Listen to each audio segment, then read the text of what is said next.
물 한 잔이요? 별거 아닌 것 같죠? 그런데 몸은 그 한 잔이 들어오느냐 못 들어오느냐에 따라 표정이 달라집니다. 머리는 흐려지고 입은 마르고 변은 굳고 소변은 짙어지죠. 반대로 충분히 마시면 몸은 조용히 그러나 아주 확실하게 살아납니다. 오늘 그 변화를 7가지로 쫙 보여드릴게요. 듣고 나면 책상 위 컵부터 찾게 되실 겁니다. 첫 번째는 머리가 맑아지는 겁니다. 물이 부족하면 집중이 흐트러지고 생각이 뿌예질 수 있습니다. 괜히 멍하고 짜증이 빨리 올라오고 사소한 일에도 예민해지죠. 물을 충분히 챙기면 대단한 각성제 없이도 뇌가 덜 버벅이고 일과 공부의 리듬이 한결 정돈되는 분들이 많습니다. 오후만 되면 정신이 풀리는 분일수록 더 체감하기 쉽습니다. 두 번째는 피로감과 두통의 빈도가 줄 수 있다는 점입니다. 몸이 마르기 시작하면 입마름만 오는 게 아닙니다. 머리가 띵하고 몸이 축 처지고 기분까지 가라앉을 수 있어요. 물론 두통 원인은 많지만 수분이 부족했던 상태였다면 물을 보충한 뒤 한결 나아졌다고 느끼는 경우가 있습니다. 가볍게 무너진 컨디션을 다시 세우는 기본 복구 버튼인 셈이죠. 세 번째는 열에 덜 휘청인다는 겁니다. 수분이 부족하면 체온 조절이 흔들리고 운동하거나 더운 곳에 있을 때 더 쉽게 지칩니다. 같은 계단을 올라가도 숨이 더 차고 같은 산책을 해도 더 빨리 퍼지죠. 물을 충분히 마신 몸은 엔진 냉각수가 채워진 차처럼 열을 다루는 방식이 훨씬 안정적입니다. 여름에 유난히 기운이 빨리 빠지는 분은 여기서 차이가 벌어집니다. 네 번째는 장이 덜 버거워진다는 겁니다. 변비가 괜히 생기는 게 아니에요. 몸에 물이 부족하면 변이 단단해지고 지나가는 속도도 느려질 수 있습니다.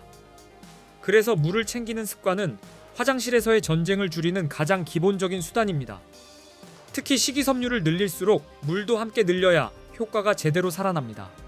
물 없이 섬유질만 밀어 넣으면 장은 오히려 더 답답해질 수 있습니다. 다섯 번째는 소변이 달라진다는 점입니다. 몸이 수분을 아끼기 시작하면 소변은 더 진해지고 불편감도 커질 수 있어요. 충분히 마시면 소변이 더 옅어지고 콩팥이 노폐물을 다루는 환경도 한결 나아집니다. 특히 신장결석은 물을 충분히 마셔 소변을 희석하는 것이 예방의 핵심으로 꼽힙니다. 돌은 한 번 생기면 고통이 크니까 미리 물로 길을 넓혀두는 게 훨씬 낫습니다. 여섯 번째는 입과 피부의 건조감이 덜해질 수 있다는 겁니다. 물을 마신다고 갑자기 피부가 유리알처럼 변하는 건 아닙니다. 하지만 몸이 말라 있었던 분이라면 입술이 갈라지고 입안이 바싹 마르고 눈과 피부가 당기던 느낌이 누그러질 수 있어요. 화장품만 덧바르던 문제의 일부가 사실 수분 부족이었을 수도 있습니다. 겉만 적시는 방식으로는 안 풀리던 이유가 여기 숨어 있었던 거죠. 일곱 번째는 체중 관리의 판이 달라질 수 있다는 점입니다. 물은 칼로리가 없죠. 그래서 달콤한 음료 한 잔을 물로 바꾸는 순간 몸에 들어오는 당과 열량은 바로 줄어듭니다. 살은 거창한 비법보다 이런 조용한 교체에서 흔들리기 시작합니다. 습관처럼 마시던 음료를 물로 돌리는 것만으로도 하루 섭취 열량의 결이 달라집니다. 눈에 안 띄는 선택이 체중계 숫자를 바꾸는 출발선이 되는 겁니다. 여기서 중요한 건 많이가 아니라 충분히입니다. 사람마다 필요한 양은 다르고 마신 물만이 전부도 아닙니다. 음식 속 수분과 다른 음료도 총수분에 포함됩니다. 그래서 무조건 하루 몇 리터를 외우기보다 목마름 신호와 소변색, 활동량, 날씨를 함께 보는 쪽이 훨씬 현실적이고 똑똑합니다. 땀 많이 흘린 날과 종일 실내에 있던 날이 같은 기준일 수는 없으니까요. 기준이 막막하면 이렇게 기억하시면 됩니다. 평소보다 입이 자주 마르고 소변량이 적고 색이 짙고 두통이나 피로가 잦다면 몸이 먼저 구조 신호를 보내는 중일 수 있어요. 반대로 소변색이 지나치게 맑기만 한 걸 목표로 삼을 필요도 없습니다. 몸은 시험지가 아니라 균형을 좋아하는 살아있는 시스템이니까요.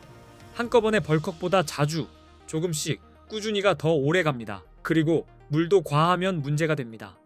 짧은 시간에 너무 많이 들이키면 몸속 소금 농도가 흔들려 위험할 수 있어요. 특히 마라톤 같은 지구성 운동 중에는 무작정 물만 들이붓는 방식이 오히려 해가 되기도 합니다. 많이가 정답이 아니라 상황에 맞게 나눠 마시는 습관이 정답입니다. 천천히, 꾸준히 몸 반응을 보면서요. 결론은 단순합니다. 물은 기적의 약은 아니지만 부족하면 몸 전체가 동시에 삐걱거리는 기본값입니다. 머리, 기분, 체온, 장, 콩팥, 건조감, 체중 관리까지 생각보다 많은 부분이 물 한 잔에서 갈립니다. 오늘부터 거창하게 말고 눈에 보이는 곳에 컵 하나 두세요. 몸은 그 사소한 변화에 생각보다 크게 답할 겁니다. 내일의 컨디션이 오늘 마신 물의 양으로 조용히 갈릴 수도 있으니까요.